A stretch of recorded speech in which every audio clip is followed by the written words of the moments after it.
Hello everyone, আমি আগের দিনের ভিডিওর সেকেন্ড পার্টটা এই ভিডিওটা থেকে শুরু করছি। তো যেমন আগের ভিডিওতে বলেছিলাম যে আমরা ওই 8:30-9টা করে কিন্তু দীঘার হোটেলে চলে আসি, আর আমরা এসেছিলাম হোটেল সেরিনাতে।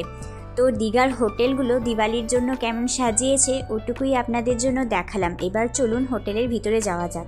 হোটেল ঢুকতে এরকম একটা রাধাকৃষ্ণের খুব সুন্দর মূর্তি, তাছাড়াও মা তারার মূর্তি আছে। আর আরও আকর্ষণীয় বিষয় হলো হোটেল সেরিনার সামনেই আছে এই অ্যাকোরিয়ামটা, যেখানে আবার একটা জ্যান্ত কচ্ছপও আছে। খুব সুন্দর লাগছে, ভীষণ আকর্ষণীয় কিন্তু এই অ্যাকোরিয়ামটা। এবার চলুন হোটেলের রুমগুলো কীরকম আপনাদের দেখাই। আমাদের রুম, আমি এখন ভীষণ ক্লান্ত, তাই আমি খাটে বসে বসেই এখন আপনাদের রুম দেখাচ্ছি।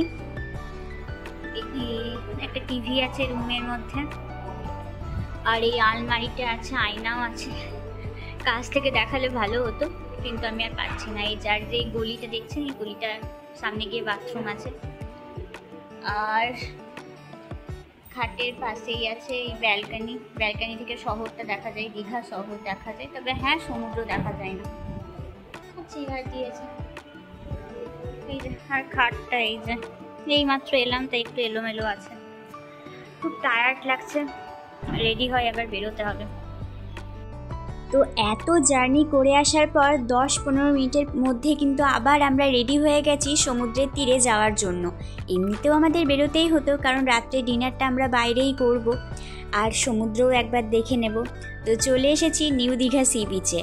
আপনাদের তো বলাই হয়নি যে আমরা হোটেল কিন্তু নিউ দীঘাতেই নিয়েছি, কিন্তু রাত্রেবেলায় আর আপনাদের কী দেখাবো, অন্ধকারে তো সেরকম কিছুই বোঝা যাচ্ছে না।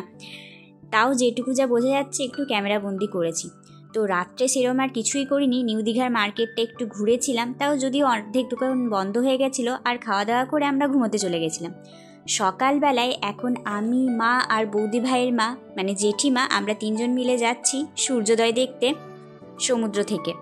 কিন্তু আমরা ভাবছি যে সূর্য কি এখনও অবধি আমাদের জন্য আর ওয়েট করে থাকবে, কারণ চারিপাশে তো বেশ ভালোই সূর্যের আভা দিচ্ছে। মনে হয় এতক্ষণে সূর্যোদয় হয়ে গেছে। আর আমাদের হোটেল থেকে সামনে খানিকটা হেঁটে গেলেই কিন্তু সমুদ্র। এই যে এখান থেকে ডান দিকে গেলেই আমরা সমুদ্রটা পেয়ে যাব। আর আমরা এখানে সবাই নিজেদেরকে দোষারোপ করছি যে তোমার জন্য দেরি হয়েছে, তোমার জন্য দেরি হয়েছে, যা হয় আর কি ট্যুরে এলে। তো চলুন দেখা যাক। সূর্য তো উঠে গেছে, তবে ওই সকালবেলায় সমুদ্রটাই একটু দেখে আসি, বেশ ভালো লাগবে। তো যেমনটা ভেবেছিলাম ঠিক সেরকমই, সূর্য কিন্তু উঠে গেছে, তবে সকালবেলায় সমুদ্রটা দেখতে কিন্তু ভীষণ সুন্দর লাগছে। আগের দিন কিন্তু আমরা এই দীঘার সমুদ্রে নেমেছিলাম, আর দীঘার সমুদ্রে নামা কিন্তু একটু টাফ আছে, কারণ এখানকার পাথরগুলো বেশ একটু কি বলবো, একটু রিস্কি আছে, কারণ যে কেউ কিন্তু নামতে পারবে না, পা পিছলে যাওয়ার বা পা মচকে যাওয়ার কিন্তু সম্ভাবনা আছে। আর অন্ধকারে তো রাত্রেবেলায় সেরকম কোনো লাইটও এখানে ছিল না, তাই নামা কিন্তু একটু রিস্কি ছিল। তাই রাত্রেবেলা আমি, দাদা, বৌদি ভাই আমরা 3জনই নেমেছিলাম, কিন্তু মা বা জেঠিমা বা বাবারা কেউই নামেনি। তো সকালবেলায় আমি বলছি জেঠিমাকে আর মাকে যে তোমরা কি নামবে? মা তো নারাজ, কিন্তু জেঠিমা বলেছে যে জেঠিমা নামবে। তো কিন্তু সেই কথাটাই হয়েছে, আমরা 3জন নেমে গেছি, ভীষণ হ্যাপি লাগছে। মা তো এখনও ভীষণ ভয় পাচ্ছে, কারণ মা ভাবছে উঠে যাবে কি করে। আর এখানে এসে সমুদ্রের জলে পা ভিজিয়ে কী যে শান্তি বলে বোঝাতে পারবো না। আমার মা কিন্তু ভীষণ ভীতু, সমুদ্রের জল দেখে ভীষণ ভয় পাচ্ছে। জেঠিমা মাকে সাহস দিয়ে নিয়ে যাচ্ছে, আর আমি ওদের ভিডিও করছি। আর চারপাশে সবাই সকালে উঠে চা খেতে খেতে সমুদ্র দেখছে, কেউ ফটো তুলছে, এসবই চলছে। আর এই যে আমি। তো চলুন, অনেকক্ষণ এসেছি, এবার ব্যাক করতে হবে। আর ব্যাক কিন্তু করেও গেছি, আমরা হোটেল গেছি, ফ্রেশ হয়েছি, নিজেদের মতো সাজগোজ করেছি, খাওয়া দাওয়া করেছি, দিয়ে আবার কিন্তু আমরা বেরিয়ে পড়েছি দীঘার যে সাইট সিনগুলো আছে সেগুলো দেখবো বলে। একটা গাড়ি ভাড়াও করে নিয়েছি। আর রাস্তায় পেরোতে পেরোতে আবার জগন্নাথ মন্দির, আপনাদেরকে আগের ভিডিওতে দেখিয়েছিলাম স্টেশন থেকে নেমেই জগন্নাথ মন্দিরটা দেখা যায়, তাও আবার আজকে দেখিয়ে নিলাম। গোটাটা পুরীর আদলে তৈরি হচ্ছে, বেশ ভালো লাগছে, খুব সুন্দর কিন্তু তৈরি করছে। তো আমরা এই গাড়িটা এখন বুক করেছি। তো আমাদেরকে বলা তো হয়েছে যে প্রায় 6-7টা মতো জায়গা আমাদের ঘোরাবে। তো দেখা যাক কী কী জায়গা ঘোরাই, কেমন লাগছে আপনাদের দেখাবো। চলে এসছি শঙ্করপুর, এখন দেখতে যাচ্ছি শঙ্করপুর বিচ। আমি মাকে বলেছিলাম, জানিস হাসছিল সব। তো ড্রাইভার দাদা আমাদেরকে যে যে স্পটগুলো দেখাবো বলেছে তার মধ্যে প্রথমেই পড়ছে শঙ্করপুর। আর শঙ্করপুর নেমে যেটা দেখে সব থেকে অবাক হয়েছি এখানকার রোদ, এত চড়া রোদ কল্পনার বাইরে। এখন তো তাও অনেকটা শীত পড়ে গেছে, কারণ আমরা গেছিলাম একদম কালী পুজোর পর তখন অনেকটাই ঠান্ডা পড়েছে। তা সত্ত্বেও এত রোদের তাপ ছিল যে বলার বাইরে। চোখের সানগ্লাসটা কিন্তু 1 মিনিটের জন্য খোলা যাচ্ছিল না, খুললেই আর সমুদ্রের দিকে তাকালেই কিন্তু একদম চোখ একদম ঝাঁঝা করছিল। তো দেখতেই পাচ্ছেন সামনেই রয়েছে সমুদ্র, ভীষণ সুন্দর লাগছে কিন্তু এখানকার সমুদ্রটা। অনেক পর্যটকই নেমেছে, তবে এখানে কিন্তু দীঘাতে যেমন অতিরিক্ত ভিড়, শঙ্করপুরে ভিড়টা তুলনামূলক কম।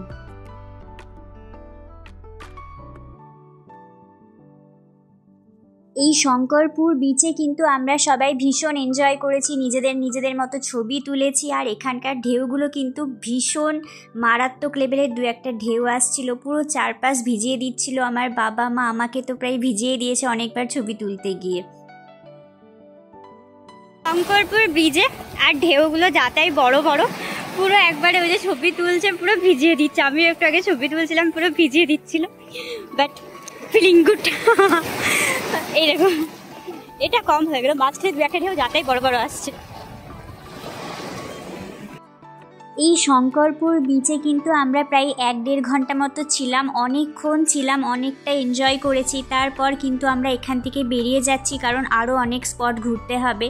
আর এখানে কিন্তু অনেক ডাবের দোকান আছে, তবে ডাবের দাম কিন্তু বেশ মারাত্মক। যেমন আমরা ভাবি যে সমুদ্রের ধারে হয়তো ডাবের দাম হয়তো কিছুটা কম হবে, কিন্তু সেরম কিন্তু নয়, দাম কিন্তু ভালো। আর এই শঙ্করপুর বিচটা বেশ সাজানো গোছানো, দেখতেই পাচ্ছেন সামনে একটা কচ্ছপ রয়েছে, কত বড়, মানে চারিপাশটা বেশ সাজানো গোছানো, খুব সুন্দর। তবে শঙ্করপুর আসতে গেলে অনেক কিন্তু শুটকি মাছের গন্ধ পেরিয়ে আসতে হবে, কারণ চারিপাশে শুধু শুটকি মাছের গন্ধ। তো চলো এবার শঙ্করপুর থেকে আমাদের নেক্সট মন্দারমণি যাই।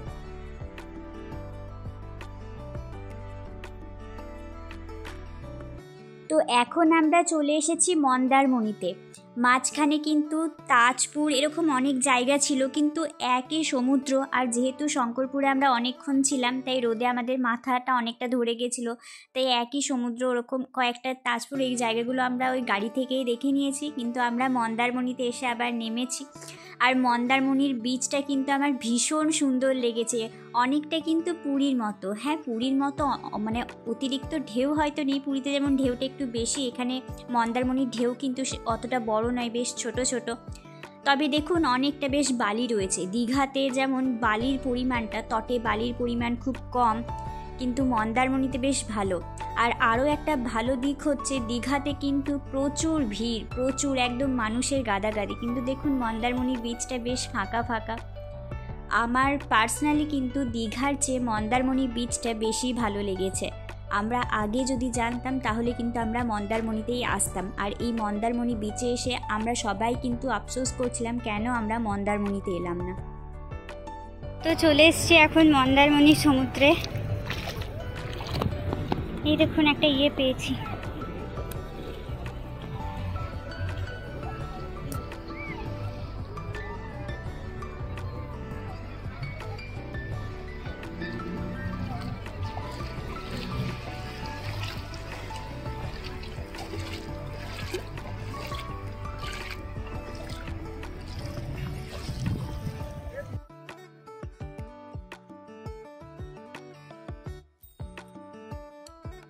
মন্দারমণিতে অনেকক্ষণ এসেছি, ভীষণ মজা হলো, আমার জামাগুলো ভিজে গেছে, বাট ভীষণ মজা লাগছে। এখানকার সমুদ্রটা জাস্ট লাইক সেই পুরি পুরি কিছুটা আছে। আর মানে এই যে ঢেউগুলো আসছে, আমার জামা পুরো ভিজে গেছে, ভিজে জামা পরে আমি দেখতে পাই এখানে লাল কাঁকড়া দেখতে পেয়েছিল বাবা। আমি তখন ভিডিও করছিলাম বলে আমি ভিডিও নিতে পারিনি, লাল কাঁকড়া খুঁজে তারপর আপনাদেরকে দেখাবো একটা। এখানকার সমুদ্র তটে কিন্তু এরকম অনেক স্টারফিশ, শামুক কিন্তু পড়ে আছে, যেগুলো আমি হাতে তুলে তুলে দেখছিলাম। তারপর কিন্তু আমরা চলে এসেছি চন্দনেশ্বর মন্দিরে। আর এই চন্দনেশ্বর মন্দিরটা কিন্তু ওড়িশার মধ্যে পড়ছে, মানে আমরা এখন কিন্তু অন্য স্টেটে আছি। এই চন্দনেশ্বর মন্দিরের ভিতরে লেখা ছিল যে ভিডিও অ্যালাউ নয়, তাই আমি কোনো ভিডিও তুলিনি ভিতরে, যা তুলেছি বাইরে থেকেই। এখানে বেশ খানিকক্ষণ ছিলাম, তারপর কিন্তু আমরা চলে গেছিলাম, হ্যাঁ মাঝখানে কিন্তু আমরা মোহনাতেও গেছি। আর এটা হচ্ছে তালসারি, এই তালসারিতে অনেকক্ষণ ছিলাম। এই তালসারিতে থেকে কিন্তু অনেকটা সময় আমাদের মানে ব্যয় হয়েছে, যেটা আমাদের করা উচিত ছিল না। আর আমাদের উদয়পুর আস্তে আস্তে কিন্তু অনেকটা সময় পেরিয়ে গেছে। মাঝখানে আরও 2-1টা জায়গায় দাঁড়িয়েছিলাম, আর তবে ভিডিও করা হয়নি। আর উদয়পুর যখন আমরা এসেছি তখন প্রায় সন্ধে হয়ে গেছে, আপনারা বুঝতে পারছেন। তবে উদয়পুর বিচটায় গিয়ে আমরা যেটা উপলব্ধি করেছি যে আমরা অতক্ষণ তালসারিতে না কাটিয়ে যদি আমরা উদয়পুর বিচে আসতাম তাহলে বেশ ভালো হতো। বিচটা খুব সুন্দর উদয়পুরের। আর তালসারিতে আমরা ওখানে খাওয়া দাওয়া করেছি, কয়েকটা দোকানে জিনিসপত্রও দেখেছি। তো এই করতে করতেই অনেকটা সময় কেটে গেছিলো। আর তালসারিতেও কিন্তু তাই, ভীষণ শুটকি মাছের গন্ধ। তালসারিতে মেনলি ওই মাছগুলো আনা আমদানি রপ্তানি এসব হয়তো, তাই ভীষণ মাছের গন্ধ। বলতে গেলে গোটা দীঘা জুড়েই কিন্তু ভীষণ মাছের গন্ধ কিন্তু আছে। আর এই দেখুন উদয়পুর বিচ, মানে এই সময় প্রায় সন্ধে হয়ে গেছে, কিছু বোঝা যাচ্ছে না। এই উদয়পুর বিচটাই কিন্তু আমাদের লাস্ট ডেস্টিনেশন ছিল। না লাস্ট বলবো না, আরও একটা রাধাকৃষ্ণের মন্দিরে গেছিলাম, তবে নামটা ভুলে গেছি। তো যাই হোক, আজকের মতো মানে আজকের দিনটাতে এতগুলো স্পটই আমরা মোটামুটি ঘুরেছি। আর এখন আমরা হোটেল গেছিলাম, হোটেলে আমরা ফ্রেশ হয়ে আবার আমরা বেরিয়েছি ওল্ড দীঘা বিচের জন্য। তো একটা অটো করে আমরা সবাই যাচ্ছি ওল্ড দীঘা বিচে। আজকে ওল্ড দীঘা বিচটা দেখবো আর ওখানকার মার্কেটে একটু ঘোরাঘুরি করব। তো এই হচ্ছে ওল্ড দীঘা বিচ। আর ওল্ড দীঘা বিচে তো নামা বারণ, তবুও অনেক পর্যটকই নেমেছে, কিন্তু আমরা নামিনি। কারণ আমার মানে বাদবাকি যারা ছিল তারা অনেকেই বলছিল নাকি এটা সেফ নয় বিচটা নাকি। আর এখানে বেশ অনেক দোকান ঘোরাঘুরি করলাম, চাটফাট খেলাম কিছু সমুদ্রের। তারপর এখান থেকেই কিন্তু খাবার খেয়ে আমরা বাড়ি গেছিলাম। তো আজকের জন্য এই ঘোরাঘুরিটুকুই ছিল আমাদের। মা এখানে অনেক কিন্তু মার্কেটিং করেছে, শুধু মা বলে নয় অনেকেই করেছে, আমি শুধু করিনি। তো আজকের জন্য ভিডিওটা এইটুকুই। কেমন লাগলো অবশ্যই জানাবেন। টাটা।